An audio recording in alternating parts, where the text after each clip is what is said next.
Hi friends, and welcome back to my channel. So it is April 10th and I have already purchased a total of 34 books this year, which is probably completely unreasonable, but I'm gonna give myself a break because I really haven't purchased books in the past couple of years, so I really felt like I needed some new material. So with that being said, let's just jump right into the book haul. Not sponsored, but I will be enjoying a lemon spindrift. Also want to point out that I found these beautiful irises at the side of the road, so I'm very excited to have them sprucing up my home. It's starting to be beautiful weather outside and flowers are coming up everywhere and I'm just absolutely loving it. Okay, I want to start off with translated works and short story collections. So these are the 8 books that fall into those categories. Some of these are already read, but most are still unread. So starting off, we have Miss Kim Knows and Other Stories by Chonam Ju. This is the author of Kim Ji-young, born 1982, which I really loved when I read it. And I saw that Chonam Ju had released another book, so I had to pick it up and annotate it. I'm sure it's gonna require that. Her writing is so poignant and interesting. I also really love the cover to this book. I love that her books have this theme of like women's faces with something else inside of them. It kind of evokes this idea of these women could be anyone. It's just really provocative and interesting. So I love the cover. Very excited to read this one soon. Next up, we have Peach Pit, 16 Stories of Unsavory Women, edited by Molly Llewellyn and Crystal Buckley. So Molly Llewellyn is a fellow bookstagrammer who I've followed for quite a few years now. And this was her first collection that she edited and put together, and then she has another one coming out soon. I had fully intended to read this and purchase it earlier on, but my major reading slump hit right when this was coming out, so I just only recently purchased it this year, and it's been on my TBR for a couple of months, and I have still not read it. So this needs to be like top priority. I need to read this, but I finally got my hands on a copy this year. So next up, I have When I Was a Witch and Other Stories by Charlotte Perkins Gilman. So I really love Charlotte Perkins Gilman's story, The Yellow Wallpaper. I've written many papers about it. I've watched the movie. I've read it many times. It's an incredible story, and I still have not read her novel Herland, though it is hopefully gonna be coming up on my TBR pretty soon. I'm planning on reading it with my best friend, so I do hope to read that soon. But I found this at the Strand bookstore when I was in the city recently in New York City, and it was like $8, so I figured I would just go ahead and pick it up because I know I'm gonna read it at some point, but it's not like top priority. Next up, I have a short story collection that is top priority, and that is A Sunny Place for Shady People by Mariana Enriquez. Mariana Enriquez is the author of 2 short story collections that I absolutely adored, Things We Lost in the Fire and The Dangers of Smoking in Bed. She also has written a quite long novel which has been translated, and I did not know that had come out when it did, so I need to at some point read that, but it is such a large novel that I feel kind of intimidated by it, and I may end up just reading it on my e-reader so as not to purchase this gigantic book, because I have big book fear. So the e-reader will hopefully be a good coping mechanism to read that one. But I did pick up this one because I think I truly just need short story collections to be physical books, and I've kind of discovered that as I've tried to audiobook them. I haven't actually tried a short story collection on my e-reader that may work out just as well as a physical book, but I do tend to like to annotate and denote what I thought of each of the stories as I'm reading, and having a physical copy just helps me do that. I don't think that I would purchase every single short story collection I want to try, but I know that I'm going to enjoy this book because I've loved her other 2 short story collections, so I'm kind of okay with purchasing that. But that is A Sunny Place for Shady People. Next up, we have My Husband by Maud Ventura. This is already read, and I loved this book so much. This book is translated from French, and it was such an interesting character study and study of obsession in this woman and the relationship dynamic between her and her husband. It was just fun, enjoyable, fast-paced, and I've thought about it a lot since I read it. So it was a fantastic book, highly recommend if you haven't read this yet, but that was a book that I purchased earlier in the year and read pretty much immediately. Next up is another book I actually have read, and that's Hunchback by Seo Ichikawa. It's a very, very small book, but it absolutely packs a punch. It was one of my most anticipated releases of this year, so as soon as it came out, I did go ahead and buy it immediately because I was so excited about it, and I'm really glad I did, even though, like, honestly, it really hurts to have to spend $22 on a brand new hardcover that's like not even 100 pages long. So that sucks. But I'm really glad that I own this because I know that I will come back to this multiple times, and it really had an impact on me. So that is Hunchback. Next up, I have Astral Season, Beastly Season by Tahi Sayate. I don't know if that's the correct pronunciation, but we're trying. Also, if you can hear my cat crying in the background, try to ignore her. She has separation anxiety, and I have flowers in here, and if I let her in, she will absolutely eat them, so I cannot let her in. So this book has been on my TBR for quite some time, and I never actually purchased it because it was a book that I had never been able to find in person anywhere, and I finally just broke down and ordered it online because I knew that I wanted to read it, and it's been on my mind for years. I finally bought it. And I'm really glad that I did because I think that this is going to be a really interesting and impactful story, but yeah, I haven't gotten to it yet. But I did purchase this, I think in February, so it hasn't been that long ago. But yeah, that is Astral Season, Beastly Season. Okay, the last book I have to talk about in this section is Death Takes Me by Cristina Rivera Garza. This was another really anticipated release that I had been looking for, and luckily was able to snag it pretty quickly. I always do this though, where I like get really exciting new releases and then I don't read them right away because I have other things I'm trying to finish. So, but I'm definitely super excited about this one and looking forward to reading it soon. Okay, next up, I want to talk about another section that I've been really diving into lately, and that is memoirs. So I found myself really drawn to reading memoirs recently, and I think this is a category of stories that I have really enjoyed for a long time. But I found myself really resonating with nonfiction and memoirs in a way that I have not previously. So I've been really enjoying just diving into people's life stories, hearing what people have to say about their lives and their experiences.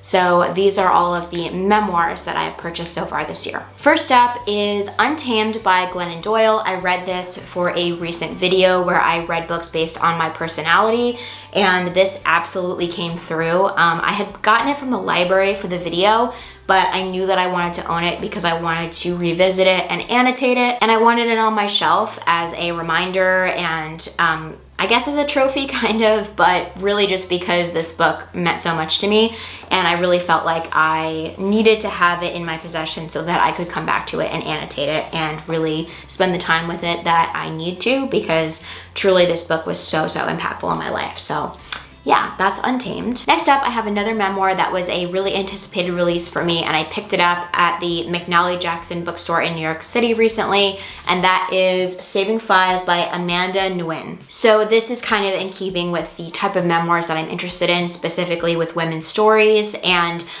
this one has to do a lot with trauma and recovery from that, and activism as a result of experiencing trauma. So this is something that seems really up my alley, and I love the cover for this too. I usually don't love covers that just have like a person on it, but the detail and like the shimmeriness of the cover, I really like it. So very much looking forward to diving into her story. Speaking of memoirs about trauma, we have Trauma Plot by Jamie Hood. This is yet another memoir about some messed up stuff. So I know it's gonna be a very intense and difficult read. However, I am very excited to dive into this, and I think that it's gonna be a truly fascinating story. This is a signed copy that I got also at McNally Jackson. So yeah, that was cool and a surprise. Hopefully I love it. Otherwise it's gonna be kind of funny to have a signed copy of a book that I don't love, but I also am obsessed with this cover. This cover is so beautiful. I had never heard of this book before I went to that bookstore, and I saw it, saw the title, I read the blurb, and I was like 100% sold. It's always really nice to come across a book that looks right up my alley just from browsing the shelves. So yeah, that is Trauma Plot. And the last two books in this category are memoirs specifically to do with mega corporations. So first I have Exit Interview by Christy Coulter. I read this, again, it was a library book and I knew that I had to own it because it just meant the world to me. I've been recommending this to absolutely everybody.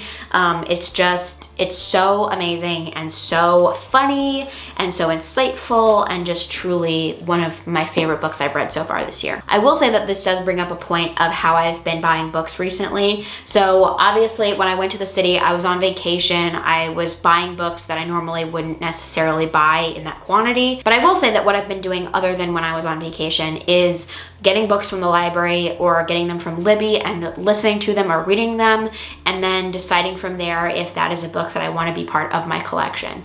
So I want to take that mentality forward and continue doing that because I find it to be really nice to be able to say, I now have the budget to buy like 2 of my favorite books that I've already read that I love and I want to be part of my collection, rather than buying 2 random books and then feeling sad that I wasn't able to get the books that really meant a lot to me, especially if those 2 books that I bought that I'd never heard of before, I don't end up liking. Side note, but I really, really loved Exit Interview. Highly recommend if you haven't read this. And that was the first, memoir about a mega corporation that I picked up. And just as I was finishing up Exit Interview, Careless People by Sarah Wynne Williams was being released. So Exit Interview is about Christy Coulter's experience with Amazon, and Careless People is about Sarah Wynne Williams' experience with Facebook and Meta. Funny story, I was in New York and I was staying with my parents and I saw this book on my dad's bedside table and I was like, does he have this book? Because my dad doesn't really read a lot. He's not a big reader. He's not into it. So it was so funny to me that this was the single physical book that I had brought with me to New York, and that ended up being the book that my dad was also like getting ready to physically read. So we didn't really get very far in it because I had to read another book in between to prepare for my book club, but we are tentatively buddy reading this book together, which is really, really fun, especially because my dad and I have like never buddy read a book together. It's usually a thing that my mom and I do. So it was a really fun coincidence that that happened. But so far this book is so insane, but I'm very, very excited to continue diving into Sarah's world and hearing all the tea about Facebook. So those are all of the memoirs that I've purchased this year so far. Okay, last category before we jump into fiction, I have 4 just straight up nonfiction books that I want to talk about. The first one I have already read. It is Dolls of Our Lives by Mary Mahoney and Allison Horrocks. I wasn't totally in love with this book, but I read it with my best friend and my mom, and there was a lot to talk about and a lot of discourse, so it was a good book club book in that way, but it wasn't as good as I had hoped it would be, and I think my expectations were pretty high. So unfortunately, it didn't live up to the expectations, and I'm not sure whether I'm going to keep this around, but I did purchase it and read it pretty much immediately, so that is Dolls of Our Lives. So the next nonfiction I've also read, but much more recently, and that is The Story of Jane, the Legendary Underground Feminist Abortion Service by Laura Kaplan. So I actually listened to the audiobook for this, but I had already purchased the book, which felt kind of goofy to do a little bit. But this is a book that I hope to come back to and think was really, really great. Definitely going to give it a reread and happy to have it part of my collection as well. Next up, we have another kind of heavy book, and it is The Secret History of the Rape Kit, a true crime story by Pagan Kennedy. I have still not read this book. I purchased it probably 2 months ago at this point. When it first came out, it was another recent release, but it went straight to paperback, which was interesting.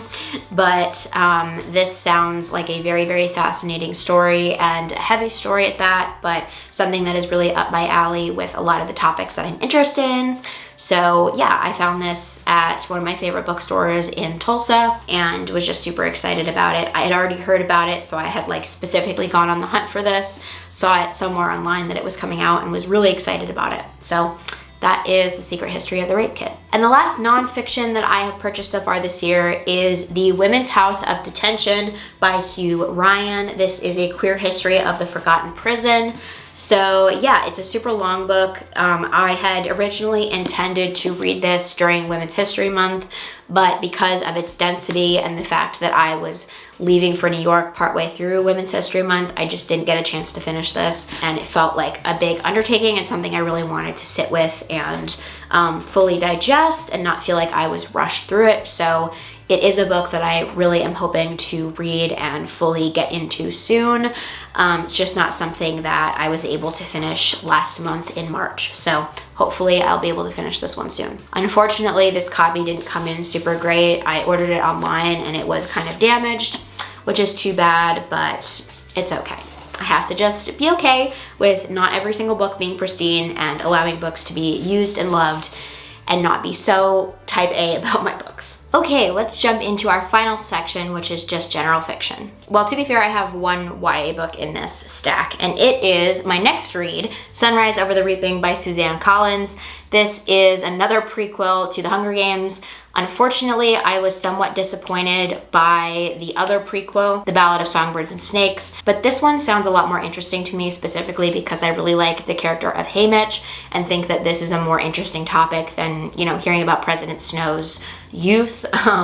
But I knew that I had to purchase this, and I'm gonna be reading it with my best friend soon because I just had a lot of FOMO about it, and seeing like everybody already reading it online is making me like chomp at the bit. So I really need to read this soon.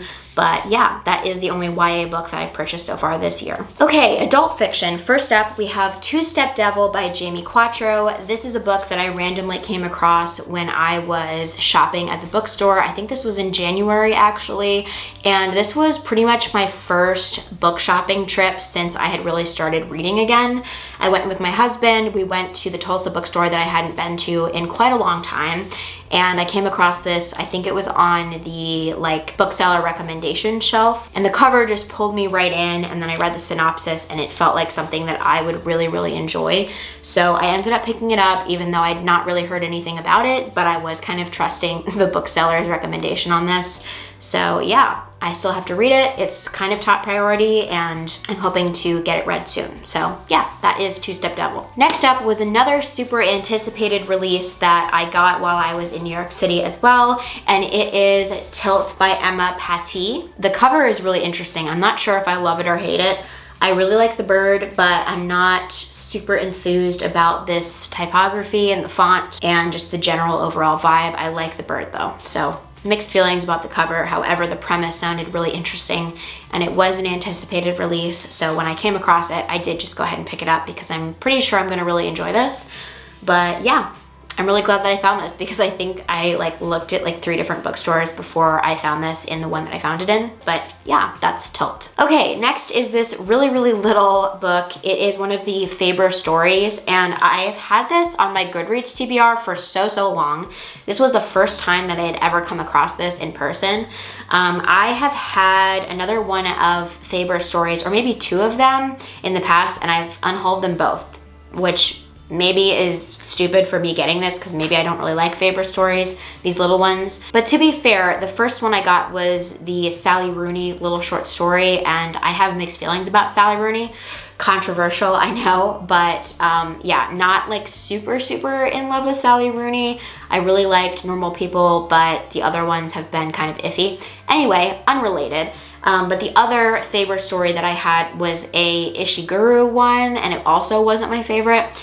This one just sounds really interesting, and it's from an author that I have never read anything from before, so I ended up picking it up, and it was, I think, $6. Or $5, so not too bad. But yeah, that is Terrific Mother. Next up, I have another anticipated release, and that is Beta Vulgaris by Margie Sarsfield. I love this cover so much. It is so interesting, and I just came across it in the bookstore, not looking for it specifically, but it had been on my radar, and when I found it, I was like, absolutely, this sounds super fucking weird, and I am here for it. Speaking of books that sound super weird, but I'm here for, I have Open Throat by Henry Hoke, or Hoke.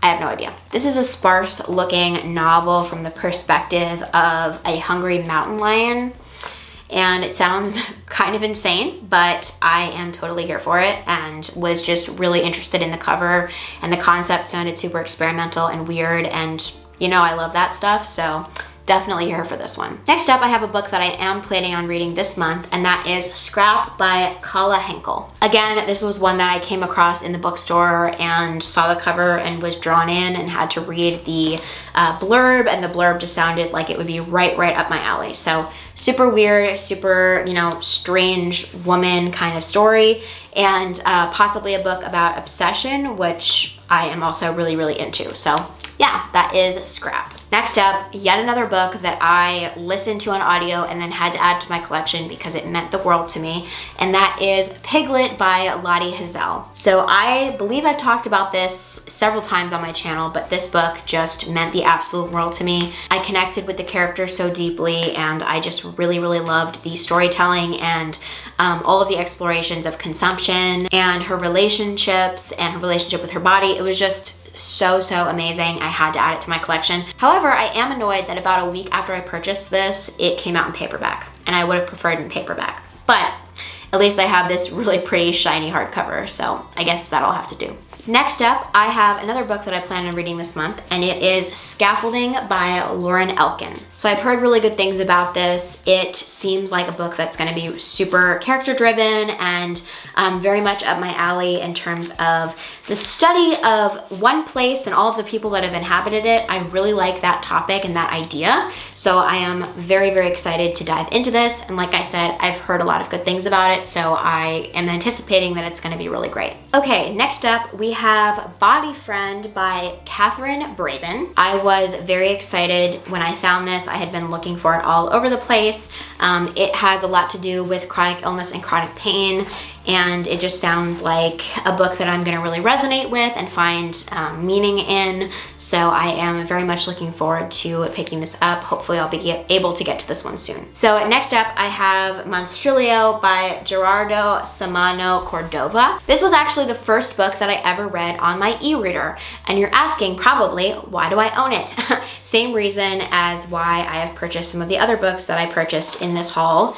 I was obsessed with it and I loved it. I gave it 5 stars and I needed it to be part of my collection. Also, this cover, absolute gold. Love this cover so much. I truly love this book. It was so strange. I just started reading it completely on a whim after I had heard somebody talk about how much they enjoyed it, and the premise sounded like it could be really great or really weird and too much for me. However, I am discovering that I just love the weirdness of it, and I'm really drawn to some of these like monstrosity and horror stories that I may not have leaned towards originally, but it's done in a way that's still very literary, still draws a lot of conclusions about grief, and just I truly loved this book and all of its weirdness and all of the meaning that I gleaned from it. So yeah, I bought it at the Strand because I saw it on a table and I was like, yeah, I need to own this after reading it and absolutely loving it. So that is Monstrilio. Okay, working through the last stack of books, I have a couple of books that I actually got for 50 cents each at a thrift store.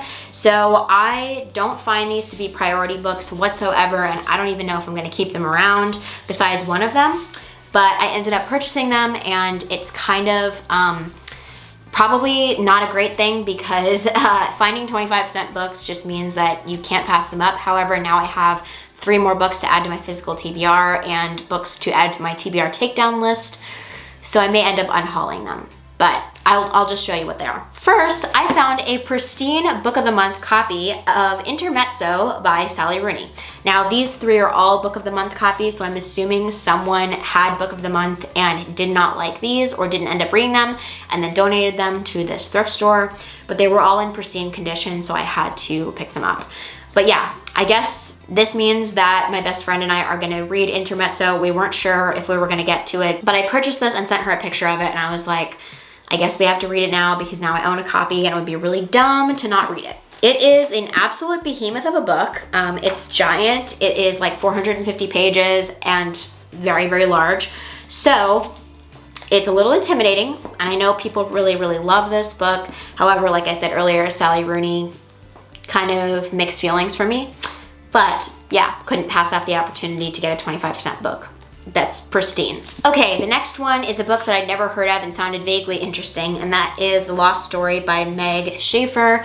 I I really got this because, again, 25 cents, and also the cover was really pretty. I may pass this along to someone who might like it more than me, because it's not quite up my alley. It's kind of fantastical and may not be my thing, but I may just pass this along. But I wanted to show you because I did technically haul it, even though it was 25 cents. And the last one of these thrift store books was 1,000 Times Before by Asha Thanky. Again, never heard of this before, sounded vaguely interesting, wanted to just pick it up and give it a try.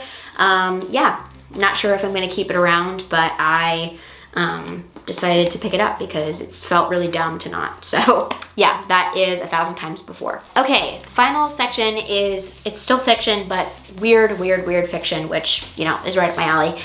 This is Blob by Maggie Sue. I don't know a ton about this book other than my book club people have highly recommended it to me and told me that I need to read it, especially given my taste in books. So I picked this up at the Strand in New York City and am really excited to get into it and update my book club on what I think. Okay, finally, the last 3 books are all cannibal related books because that's a subgenre that I'm into, I guess. So I have A Certain Hunger and The Excellent Host by Chelsea G. Summers. I read A Certain Hunger for my book club, and I purchased it for my book club and absolutely loved it. I tabbed it all throughout. It was incredible. Pretty gory, but not in a way that felt like unnecessary. I think that the gore did drive the plot and proved, you know, a point in the story. So obviously, if you're not into gory stuff, you're not gonna like this, but I truly loved it, and it was such a great book to talk about with everyone. And then after loving that, I did pick up An Excellent Host, which is a short story that was published exclusively for Independent Bookstore Day last year. And I gave this one 4 stars. I didn't love it as much. However, it is signed and it still felt in the very similar vein to A Certain Hunger, so I did really enjoy it, and I'm glad I picked it up. And the very last book that I have hauled this year so far is The Lamb by Lucy Rose. Another cannibal story, very fantastical, something that I hope to get read soon because I have been seeing a lot of hype around it, and I love this cover, and I think the premise sounds really interesting. And after reading A Certain Hunger, I'm kind of hungry for some more weird cannibal fiction. So yeah, that is The Lamb. And with that, I've come to the end of my book haul from January through April. I am very much slowing down on my book buying at this point, and a lot of these were purchased on my vacation. So yeah, excessive books, I know, but very excited to have many books on my shelf that I am truly excited about and ready to read. And I feel like I can shop my bookshelves now and feel really inspired by what I have. So I think I have accomplished the goal of overhauling my bookshelf, and now the focus is just on reading down my physical TBR. So that will be the next video in this kind of TBR overhaul kind of series, is just gonna be me trying to read down my physical TBR. So that is the plan. I hope you enjoyed this video. If you did, please like and subscribe, and I will see you in the next one. Bye.